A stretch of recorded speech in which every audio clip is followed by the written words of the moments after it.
بسم اللہ الرحمن الرحیم۔ السلام علیکم۔ ایک دفعہ ملا نصیر الدین بادشاہ کے محل کے سامنے پہنچا۔ اس نے دیکھا کہ ہزاروں لوگ دائرے میں کھڑے تھے۔ جو ہی ملا صاحب آگے بڑھے تو ایک بوڑھا آدمی دھکا لگنے سے گر گیا اور ہاتھوں گھٹنوں کے بل اپنی لاٹھی ڈھونڈنے لگا۔ ملا صاحب نے بوڑھے کو سہارا دیا اور دیکھا کہ ایک نوجوان بلند آواز میں کہہ رہا تھا، بادشاہ سلامت، آپ کو دی ہوئی مہلت ختم ہو گئی، مگر آپ کے دربار سے میری پہیلی کا جواب نہیں ملا۔ بادشاہ نے کہا، یہ سچ بات ہے، ہم نے بہت کوشش کی مگر جواب تلاش نہ کر سکے۔ تم ایسا کرو کہ اپنی پہیلی دوبارہ دہراؤ۔ اگر اب بھی کسی سے جواب نہ ملا تو ہم تمہیں بہت سارے انعامات سے نوازیں گے اور دربار میں جگہ دیں گے۔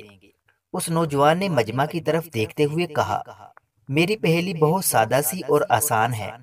وہ کیا ہے جس کی صبح 4 ٹانگیں ہوتی ہیں، دوپہر کو 2 اور شام کو 3 ہوتی ہیں؟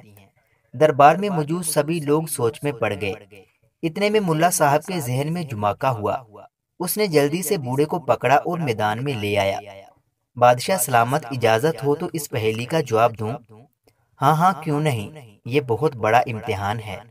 بادشاہ سلامت، اس کا جواب میں اور آپ بھی ہو سکتے ہیں، مگر اس وقت اس کا جواب یہ بوڑھا آدمی ہے۔ کیا مطلب؟ ہم سمجھے نہیں۔ بادشاہ نے حیرانگی سے کہا۔ ملا صاحب بولے، بادشاہ سلامت، جب انسان بچہ ہوتا ہے تو وہ 4 ٹانگوں پر چلتا ہے، اور جب جوان ہوتا ہے 2 ٹانگوں پر چلتا ہے، اور بڑھاپے میں 3 ٹانگوں پر چلتا ہے۔ پہیلی میں صبح، دوپہر اور شام کہا گیا ہے۔ بادشاہ سلامت نے اس نوجوان کی طرف اشارہ کیا تو اس نے ہاں میں جواب دیا۔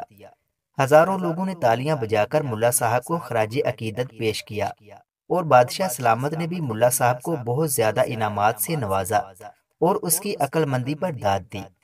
اس کہانی سے آپ نے کیا سیکھا؟ اپنی رائے کا اظہار کومنٹس میں لازمی کریں، اور مزید اس طرح کی اچھی اور سبق آموز کہانیاں سننے کے لیے ہمارے یوٹیوب چینل علمی روم کو سبسکرائب لازمی کریں۔ ملتے ہیں اگلی ویڈیو میں۔